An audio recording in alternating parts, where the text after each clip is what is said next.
beautiful heeling, no bumping, no crowding. It gives that nice space, no wrapping. But there are a few dogs that they just don't seem to connect with it as well as I would like to see. And that's why I started experimenting with Sparks, actually.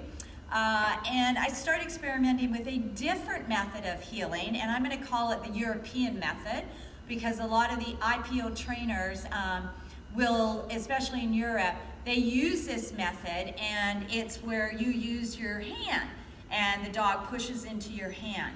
So I will show that method after I complete the armband one. So then you can pick and choose which one you think might be best for you.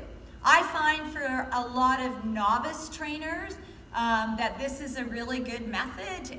They're usually pretty successful with it if they follow all the steps. And the other method I like because I can control my dog's head a little bit more. But I also still play around with the armband because I think there is a lot of value in it for tons of people. So the main thing about heeling, teaching heeling, is that the dog has some kind of focal point, especially when they're learning. They have to have a focal point to be able to do heeling. Otherwise, you've seen dogs that are heeling and they disengage from the handler. They don't know what their job is. They don't know where exactly they're supposed to be looking. They're just sort of following along. But the problem with just following along is when you go and you do a turn, your dog is not in tune with you or your body, and so you go this way and they're back here going that way because they haven't picked up on your cue.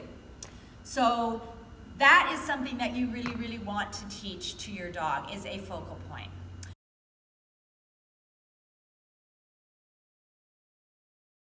And this is how I start a lot of my dogs off on their first, and students, on their first off-lead heeling ever. I'm also working their start line. I call them start line stays, because he has to stay, but I want to really taunt him to want to go heeling.